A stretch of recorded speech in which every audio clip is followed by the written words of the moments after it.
अस्सलामुअलैकुम, मैं हुमारी अली। आप देख रहे हैं मेरा चैनल। जिन पर तकिया था वही पत्ते हवा देने लगे। डकी की बीवी अरूप जतोई ने आखिर किसके कहने पर आकर NCCIA के ऑफिसर्स के खिलाफ FIR दर्ज करवाई है।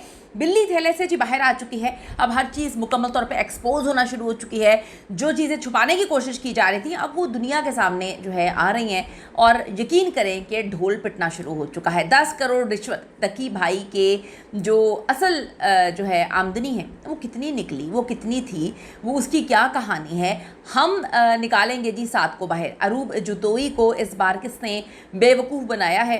किसके कहने पे आके इन लोगों ने एक बड़ा पत्ता फेंका है? आखिर इनके पीछे अब कौन है? किसने इनको कहा है कि अब मामला जो है हमारे कंट्रोल में? आज की वीडियो में इस पर बात करते हैं। रिक्वेस्ट है चैनल को सब्सक्राइब करें जी, वीडियो को आखिर तक मुलाहिजा ज़रूर फरमाइएगा। National cyber crime investigation agency यानी कि NCCIA इसके अफसरान के खिलाफ इस वक्त मारूफ यूट्यूबर सादुर रहमान उर्फ डकी के अहल खाना से 10 करोड़ पाकिस्तानी रुपए जी इससे ज़ायद की रकम लेने के इल्ज़ाम सामने आए हैं। मुकदमा डकी की अहलिया अरूप जतोई की मुद्दत में दर्ज किया गया है, जिसमें मुताद्दद आला अफसरान इस वक्त नामजद किए गए हैं। हम तो डूबे हैं सनम, तुमको भी ले डूबेंगे। यानी कि इतना कुछ खिलवाड़ के तौर पे किया जा रहा था, जिनको हम बड़ा अच्छा समझ रहे थे कि हाय पाकिस्तान की आवाम के लिए कितना अच्छा कर रहे हैं, जो जुए एप्लीकेशंस को प्रमोट कर रहे हैं उनके खिलाफ ये लोग जो है कितने अच्छे लोग हैं और ये उनके खिलाफ क्रैक डाउन कर रहे हैं, ब्ला ब्ला ब्ला। अवाम को तो हर बंदा ही बेवकूफ़ बनाने पे लगा हुआ। मैं सोचती हूँ चाहे वो डकी हो, चाहे वो बाकी व्लॉगर्स हों, इन्फ्लुएंसर्स हों, सब लोग बेवकूफ़ बनाने में लगे हुए हैं। और हम जिन पर यकीन करके बैठे हुए थे कि भाई ये लोग उनको पकड़ कर अब इनको ऐसा डराएंगे, एक ऐसा मिसाली तौर पर, मतलब मिसाल के तौर पर मैंने ये समझा था, बल्कि हम सब ये समझ रहे थे कि एक जो है डकी को पकड़ लिया इन लोगों ने और अब ये मिसाल बनाएंगे कि कोई भी पाकिस्तान की आवाम के ख़िलाफ़ जो है इस तरह की चीज़ें करेगा तो उसको कैफिर किरदार तक पहुँचाया जाएगा। लेकिन यहाँ पर तो गेम ही कुछ और निकली।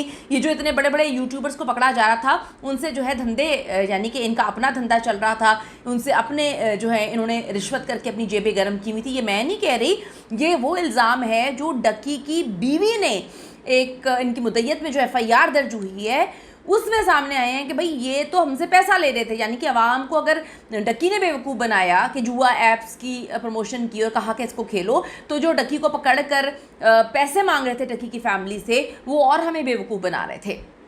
NCCIA के ये अफसर एक खुफिया एजेंसी का नाम लेकर जो है धड़ल्ले से जो हैं वो पैसे पकड़ रहे थे। जब ऊपर से प्रेशर आया तो फिर एजेंसी से आवाज़ आई, हमारी बिल्ली हम ही को मियाऊं मियाऊं। और अब एक बार फिर डकी की फैमिली इस्तेमाल होना शुरू हो चुकी है। FIR के मुताबिक अफसरान ने डकी के अहल खाना से मुख्तलिफ मराहिल में भारी रकम वसूल की, जिसके एवज रिलीफ देने और कानूनी कार्रवाई में नरमी बरतने की यकीन दहानी करवाई गई। मुकदमे में यह भी इंकशाफ किया गया है कि अफसरान ने डकी के टिकटॉक अकाउंट से तकरीबन $3,26,420 निकालने की कोशिश भी की है। तफ्तीशी ऑफिसर शोएब रियाज ने पहले 60 लाख रुपए अपने फ्रंट मैन के जरिए हासिल किए, जो डकी के दोस्त उस्मान ने अदा किए। बाद में शोएब रियाज ने यूट्यूबर का जुडिशियल रिमांड करवाने के एवज मजीद 30 लाख रुपए इनकी फैमिली से लिए। ये 30 लाख रुपए रिश्वत ली गई। FIR में बताया गया कि शोएब रियाज ने 50 लाख रुपए एक कार शोरूम के मालिक के पास रखवाए थे, जबकि 20 लाख रुपए खुद रखे। इनमें से 5 लाख रुपए एडिशनल डायरेक्टर चौधरी सरफराज को दिए गए।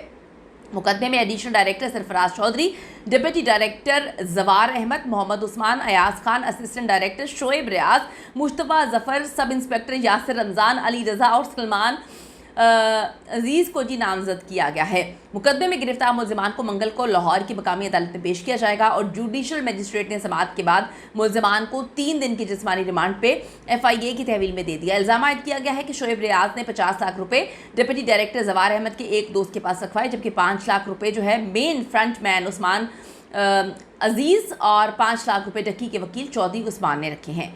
अब जी यानी सारी दाल ही काली है भाई। मतलब बंदा यकीन करे तो किस पे करे? मुझे तो ऐसा लग रहा है कि आप सांस लेने से पहले भी पूछ लें कि जब हम सांस ले रहे हैं तो क्या हमें इसकी भी रिश्वत अदा करनी होगी, इसके भी टैक्स लगेंगे, इस पर भी मामला अजीब होंगे। यानी कि इतना बड़ा झोल, पूरी दाल काली निकली। क्या तफ्तीश करने वाले और क्या इंसाफ दिलवाने वाले, यहाँ पर इनके मुताबिक तो सब के सभी बिके हुए थे। इस मुकदमे में ये भी कहा गया कि तहकीकात के दौरान ये भी मालूम किया गया है कि मुलजिमान एक नेटवर्क के तौर पर काम करते हैं और इख्तियारात का नाजायज़ इस्तेमाल करते हुए मुख्तलिफ कॉल सेंटर्स और ऑनलाइन फ्रॉड के जो मुकदमात हैं उन्हें मुलव्विस बहुत सारे अफराद उनसे रकम वसूल करके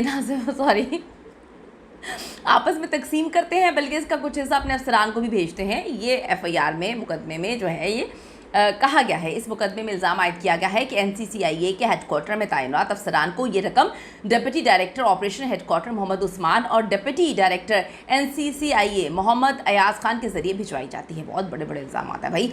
अब जाहिर सी बात है कि ये खुफिया मालूमात डक्की की अहलिया अरूब जतोई को तो नहीं मालूम हो सकती। आपने अरूब को देखा भी है, वो बेचारी जो है बड़ी मुश्किल से कोई ब्रांड्स के साथ कोलैब भी करती है, उसको कोई इतना इंटरेस्ट नहीं है। वो इतनी बड़ी बड़ी बातें अगर एफआईआर में दर्ज करवा रही है तो डेफिनेटली अब पीछे से किसी ने उसको बैक दी है, उनको पुश किया है, उनको प्रोवोक किया है।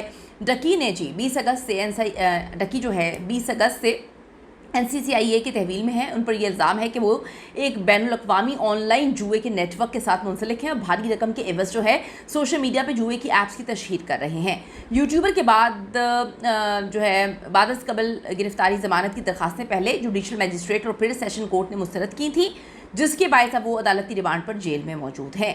यकीनन जी साद और रहमान डकी की जुडिशल कर दिया गया है और 1 महीने तक वो जिस्मानी रिमांड पे मौजूद थे। यकीनन साद और रहमान डकी की फैमिली को एक बार फिर से ये उम्मीद दिलाई गई है कि आप हमारे कहने पर जो है एफआईआर करवाएं, डकी को बाहर निकलवाना हमारा काम है। अब ये कौन करवा रहा है, क्या चीज़ें, ये तो अलग बात है, लेकिन जो उन्होंने इल्ज़ाम लगाए हैं वो बड़े हौलनाक किस्म के हैं और बहुत सारी चीज़ें इस वक्त सामने आ रही हैं। मुझे तो ये बात समझ नहीं आ रही कि बंदा यकीन करे तो किस पर यकीन करे। इतना पैसा, इतने पैसे की ये लोग पूजा करना शुरू हो चुके हैं, इतनी इबादत करना शुरू हो चुके हैं सारे पैसे की कि मेरी तो समझ से बालातर है कि हम किस पर यकीन करें, कौन सच्चा है कौन गलत है। क्या सच में डकी इतना गलत है या ये जो सब इल्ज़ामात अब लगाए जा रहे हैं इनके हवाले से तो बड़ी मिस्टीरियस चीज़ें सामने आ रही हैं। वक्त आने पर हम उसको भी एक्सपोज करेंगे। आप अपनी कीमती राय ज़रूर इस हवाले से दीजिएगा। आपका क्या ओपिनियन है कि क्या सिर्फ डकी ही गलत है? See you in the next video.